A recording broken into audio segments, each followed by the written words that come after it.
Hi, friends. Host Eric here, host Talking with Famous People. And Mark and I just watched a Jordan Peterson video. I'll link to it in this video if I upload it. And it was an advertisement that Mark was provided before watching my video from last night about the one where Jordan Peterson and me debate, quote unquote. So anyway, we watched this video. It was basically an overview and critique of postmodernism or identity politics, that kind of leftist stuff in the university. It's it's structured as a critique of a group of people that he calls postmodernists that are deeply threaded into the universities uh, and that do perpetrate a lot of the kind of ideas that he's critiquing in that video. I don't really have any problem with anything he says in it. I mean, I agree with it all, basically. Except, I would say that, I mean, obviously, in order to improve the impact of the appeal, it's important for him to critique a group of people rather than simply critiquing the ideas because it has a lot more impact on viewers for them to go, oh, there is this movement of evil that we've got to address, those people over there. The thing is, it's kind of an exemplar of the problem, but it's at the same time it's sound insofar as it's more communicatively effective to an audience, even if it's less pure in some way. I don't know. Thoughts about that, Mark, or anybody else?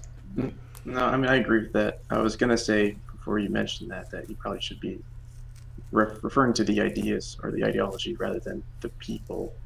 Um, I think there's issues with it if he's talking about professors in particular. I think that's what he's talking about for professors of the universities. But there's also just in terms of like other faculty members within the university. I think they're also, at least a lot of them, are persuaded by postmodernism or relativist ideologies or worldviews. I Um, suspect that it's going to be an important video. I think that starting in the upcoming couple of years, I'm going to see in the debate community, even at the high school or even middle school level, a lot of trickle down impact from this because college students are going to have a meaningful alternative to their existing bullshit they got to take. I hope so, but I mean, from my experience, most of the students were in line with it and in agreement with it. Like I got shouted down in class when I spoke up. I was, yelled at that I was stupid and to shut up and things like that. Give it a couple of years. Yeah, I mean, I'm hopeful. I would also say I don't agree with Jordan Peterson in comparing relativists or postmodernists or just postmodernism or relativism with uh, Marxism or communism. I Oh, don't I don't agree with that link, and I think that makes him kind of look kooky. Uh, or at least he could be perceived as such. I get what he's saying, and I understand that that's not what's without those wrong sort with of it, though. You know, it's like that's right, not the yeah, threat. right, The threat here, it's true. There's a critique of capitalism implicit in that body of postmodernist literature, but it's fair to say that in the existing contemporary body of postmodernist literature, there are some nods to capitalism. There is some acknowledgement of the real. I think there's a uh, a stepping back within that community and saying, all right, uh, some things have to make a little bit of sense, guys. But well, I regardless, think go ahead.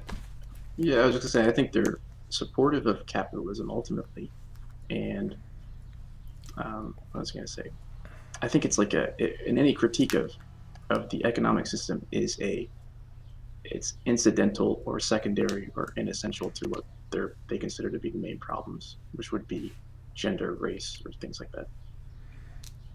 Well, Yeah, probably that's true. But and sexuality, of course. The thing is, I think that the I think that I mean, as a debate coach, I've seen all the various identity politics things play out as debate cases. There are race cases, and there's race Ks, race critiques. There are there's gendered language critiques. So if you use gendered language, like nowadays they'll tell you at the beginning of the round which gender pronouns people prefer. And I laid into some kids after one round and saying, you guys gotta stop with this gender critique shit. Let me explain this to you. I freaking lectured their asses about it.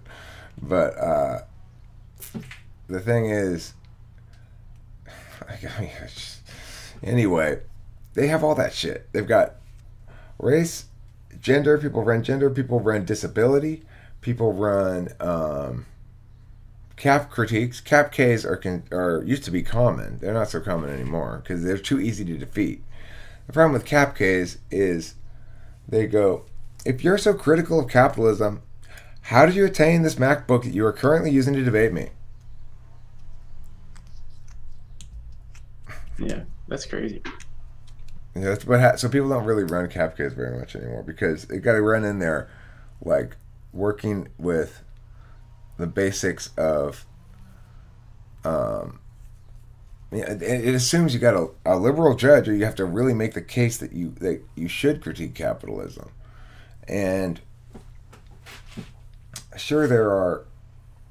I mean, by critique it, I mean make it a voter, like because make it the determining factor as to whether or not something is good or bad is whether it upholds or critiques capitalism. So I don't know. I mean, I agree that shit's bullshit. I don't think it's as much of a threat as Jordan Peterson's making it out to be. I think it's a necessary.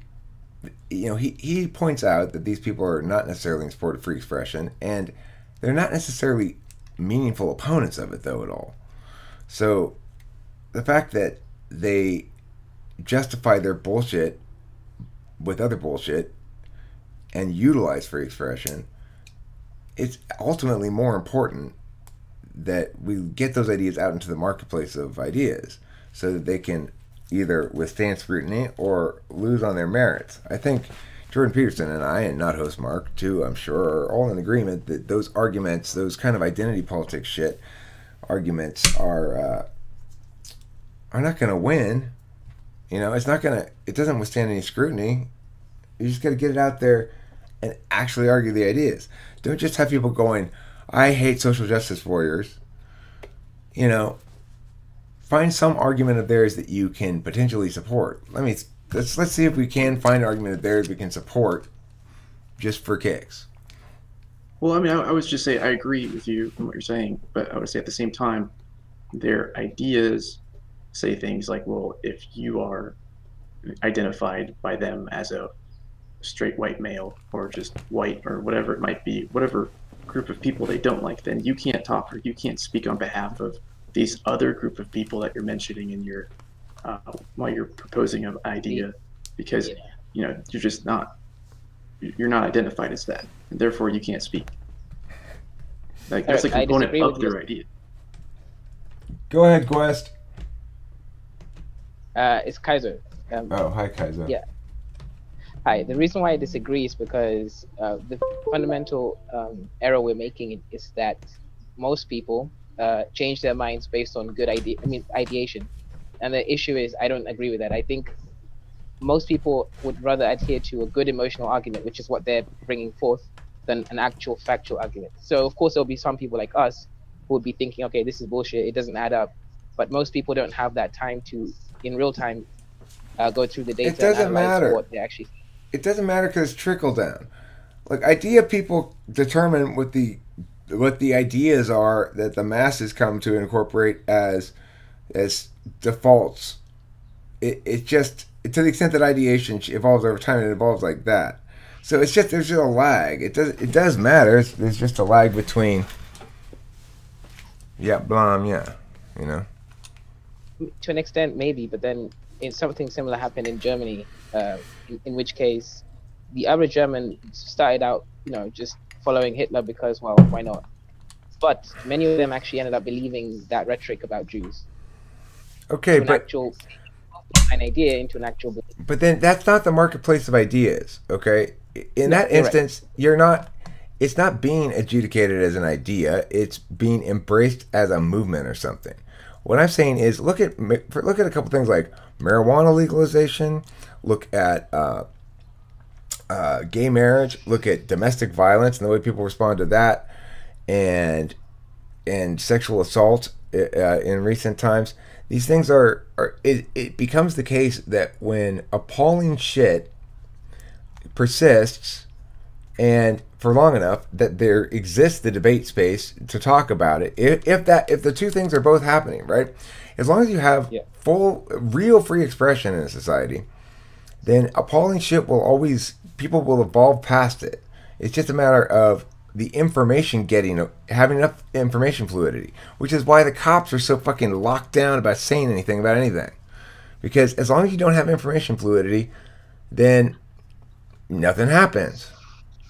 Those things you listed though are where people like us and these relativist group of people, like, we would find common ground in, and we would agree upon those decisions. We would agree upon them for different reasons, though, and I think those reasons of why we're advocating for those positions are what's important. So we might say, well, the government has no right to be involved in marriage. I might not be morally in agreement with gay marriage, but that sure. doesn't mean that I But think they the don't care about government should be consistency. involved in it. Well, they're going to advocate that it's morally permissible or something, or they're going to say that um, I don't know. It is just an example, but But they go with feelings. So the issue is, yeah, they would agree with you. But then when you ask them, well, how about in this case, for example, the Christian baker versus the gay couple, um, they would ask them, well, should the government force the Christian baker to, of course, the baker won in terms of the court, but public opinion, he lost, and people thought, well, it's a business, he should sell to everyone. But then when they transferred that same scenario to KKK and a black person, so a black baker being forced to bake a cake for a KKK member, they said no. And then even so, they kind of made a less emotionally charged argument based on a Jewish person and a Palestinian person, and they still couldn't answer the question. The issue is they're not consistent, and they don't value consistency. So they may agree with you, but But here's the thing, Kaizo. Valuing consistency in within certain small frames can become a new default. So if that message you're saying right there wins the argument enough times, people start to pick that up and use it. If they don't really care either way, they'll use the winning argument. If they're super attached, they'll look for the best argument for their side. hmm, So the thing is okay, that can be noted out and understood by people who can make that as an argument. If you say, look, you've got to be consistent across instances, then, because if you just say what you just said, then people will go, oh, well, that kind of wins the argument, I guess. It's or whatever. The yeah. point is that's the mechanism by which humans evolve ultimately, metaphysically, or at least ideationally on a thinking level. Metaphysically, we evolve by a debate. So, um, But what if their debate is stronger argument? So, for example, some of the rhetoric we hear is that uh, sexism exists because, and you try to explain, well, it's a crime, which is true, but it's not a crime against you because of who you are, but based on what that person is attracted to. But then you ask them, okay, well, how are you going to resolve this issue? You can't remove crime unless you have tyranny. So the point I think where Jordan Peterson is going is saying that a good solution for example, rape is actually just having GPS tracking devices on our chips. I'm not going to explain the TE or how to make it work, but right now, but it's possible and it's easy to get to implement. Now that removes a lot of freedom. Government knows where you are. It's going to be attractive to everyone, not everyone, but many people, because, well, crime will reduce drastically because the government has all control. Now that's a good argument for a small mother, sorry, a mother with a small child who doesn't want their child to be kidnapped, or if they were kidnapped, to find the kidnapper straight away. But it's an immoral argument because it removes freedom from us, too much freedom. okay, well, what I would say is people are less than 100% correlative with their own interests. And to the extent that they're not correlative in their decision making with their own interests, then they're in decision making either because of logical consistency or particularist valuing. So obviously, when a mother risks her life to save her babies, she's not acting in her own interests. She's acting in the interests of the babies. That would be an instance where it's not correlating with her personal interest, and there's other instances like that. So because of that, things that err against self-interest, over time, you see how there's like a... I can't explain it. You explain the rest of it. Kimberly wants to talk to me and is distracting me. What do you want to say, Kim? I'm leaving to go get my stuff. Do you Okay. need anything? I need cigarettes. Can you give me cigarettes? Thanks. Sorry, Kim was distracting me by looking at me like I want to talk to you. I couldn't. It just derailed my thinking entirely. Yeah. So I don't even know where I was going with that. It just, my brain is But collapsed. but I do think he does have a couple points because he's saying that the left haven't defined exactly what they want, meaning they're on a path of chaos. Sure, it will equilibrize at some point, probably, but he's afraid that too much would have been destroyed before it reaches equilibrium, because there's no actual path. There's no, for example, the civil rights movement wanted a right to vote and a right for every women and minorities to have equal pay, etc. There was a clear, vision of what they were looking for. But with this whole progressivist movement right now, it's unclear. In fact, none of them can agree on anything. So it's more like you give them equal opportunity, but they still complain that it's not really equal due to some metaphysical and inability to comprehend that the most complex. They're not unable to comprehend. We are currently witnessing the naturally occurring organic movement of people against bullshit. It's happening via Jordan Peterson is the main note of it, really. But he and I was saying the same shit since I started this channel. I've been saying the same goddamn shit. You know? Me too. And Mark too. Yeah. It's like Mark and I were sitting here talking about all this kind of crap before anybody ever heard of Jordan Peterson. And people started saying, this guy's saying the same shit as you are, Eric. I mean, but it's like he's a little bit different. But basically, yeah, there's not much I disagreed about in that video. But you agree that he has to say it that way in a clear, concise way, because when you give such a complex and nuanced argument, people I won't agree. really No, I agree. Yeah. I think he had excellent TE, and it was wise to have used it, and it was the appropriate thing for him to do, even though it's not it. Yeah, not completely correct. Yeah, it makes that group attack thing, but it's not. It's absolutely. If I were to change something in that, I wouldn't change a single goddamn thing. As far as I'm concerned, it does what it's supposed to do, and what I would like it to do. I hope it works. I think that, in fact, it will. I think there's already an infestation on college males, especially across the country, by this guy's.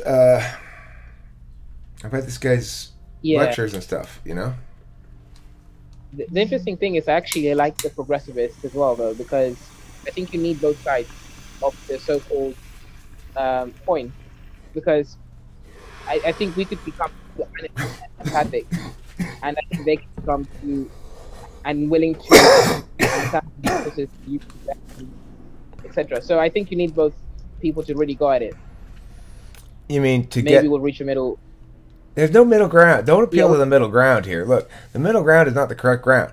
The correct position is neither the left nor the right, nor the libertarian or anything else. It's the exact correct position on every exact issue for the exact right reason to create a comprehensive within a meta framework.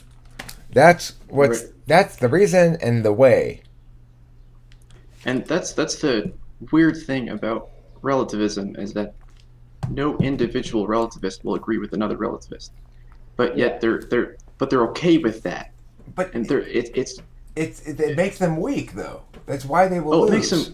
It's why they will lose. It makes them weak because they don't want to define anything. They don't want to define terms. If you ask them, what is so and so race? What is race? They want to answer the question. They can't answer the question, and so they're going to refuse, even though each individual one of those people has a different conception of what race is. That's why they just want to avoid the questions and they want to suppress free speech. So it's a destabilizing force, but because they're so weak and they're not unified on a front and in a common agreement behind what these words mean, they want to suppress the use of words, period. And And so that's the scary thing. So I'm in agreement with him. Like I think it is something to be worried about. well, I mean, it's Yeah, certainly but something to you be can give a mad good about. Yeah, but you could give them a good argument for free speech. For example, if you use the fact that women were allowed to have free speech in order to even get onto the stage to, advocate for their own rights or minorities in other instances. For example, you know, the Civil War or anything else that leads to that whole situation and any form of abolition. It's based on free speech that they were actually able to free themselves. Because if you look at the other countries, for example, in Arabia or even Africa, homosexuality or LGBTism is actually legal, and that's what happens when you have a tyrannical system taking control. Arabia. So you just tell them you're just lucky that things are good right now, but you shouldn't be able to trust a government to be the one telling you what you can and can't say, because you're just an accident of birth that you're in this time in this place. And if you give them that power, they might as well just remove it from you from the same way they give it to you against us, if that makes sense. Yeah, you absolutely can't trust any government or person. You can't trust any person to tell you what's okay and not okay to say. Now, the thing is, you have a responsibility to speak truth. In other words, don't slander or libel somebody, because that's not an expression of, that's a metaphysical crime of sorts that crosses a boundary into the physical, in the sense that it's appropriate that if I spread a rumor that, or every, I put up a sign saying, sorry, Joe's hardware store over here is closed now, but really, you know, please go instead to Mary's, and Mary's is on the other side of town or whatever. Uh, I have I have libeled that business in a way that cost them a lot of money, and I've lied to a bunch of people, defrauded them basically. So that's not protected speech. On the other hand, if I say that I don't accept your transgenderism as a healthy expression of your individuality, then that's a perspective on a a topic of current affairs, so to speak. If I want to voice hate speech about a group, that's a perspective on current affairs, even though we don't like it, because we mostly don't like it because it was once used by decent people, um, as a means of doing metaphysical harm to people. In other words, hurting their feelings or something, or as a means of terrifying them or whatever. But now it's not used in that fashion. Now, hate speech, as the old school virulent racist hate speech or whatever, is the purview of a disappearing minority of nut jobs. Nobody takes such individuals seriously for good reason. But the thing is, Sure. everybody treats it. If you treat it as though we're super real and important, and we shouldn't tease or make fun of it, or or challenge But the precepts of victimhood, like Jordan Peterson is saying, then that's just insane. but then that's the issue. It's the issue of perspective. In that previously, a hate speech is quite clear, and I hate you. Literally, even the word hate will be used. But right now, given that the context of these millennials, mostly millennials, but all of them, uh, their perspective of hate isn't actually I dislike you and I'm going to treat you crap. It's actually you don't want to accept my delusion or my perspective of reality, therefore you hate me. It's so even so to them. And so okay, so what I'm trying to say is when you have a debate with them, you're not even having the same debate because they don't mean the same thing that you mean. For them, you are being hateful simply by refusing to accept their perspective of themselves, even Or if it's unrooted in science or reality or whatever. basically, it's You're a saying there's rejection an of inability to. conservatism. Sorry, go ahead, Mark. Oh, So, sorry. I was just saying, he's talking about an inability or um, desire to an inability to separate the idea from the person. And so, if you critique their ideas that they're proposing, then you're critiquing them as an individual, and you're saying that you don't like them, and that's a hate speech. So, that's, Right. That's what it is. they're saying. Yeah. Okay, so to wrap this thing up here, regarding Jordan Peterson's video, which again I'll link to, and it's a 5 minute long video. It sort of sums up postmodernism, his perspective on that, and his concern about taxpayer funding of not neoliberalism, of postmodern, I guess neo-Marxism is what he calls it. I would call it mushy-brained nonsense. I don't know. It's just identity politics crap. That's what it is. That's what I generally refer to it as, and it is a category of thing, identity politics. So anyway, I recommend you watch it. It's interesting to see, if you're already sort of a member of the choir. In other words, you're already a logical thinker who's analyzing things on their merits rather than on their ontological link to some identity marker, then you're not going to learn a whole hell of a lot from it probably. But it's not intended to do that. It's intended to coalesce the area of ideational clash into a sort of call to arms kind of war between formatting. So, And if you want to be like your savior Jordan, you should eat plenty of cheese. thank you, Mark. Well said. An excellent ending to an excellent video.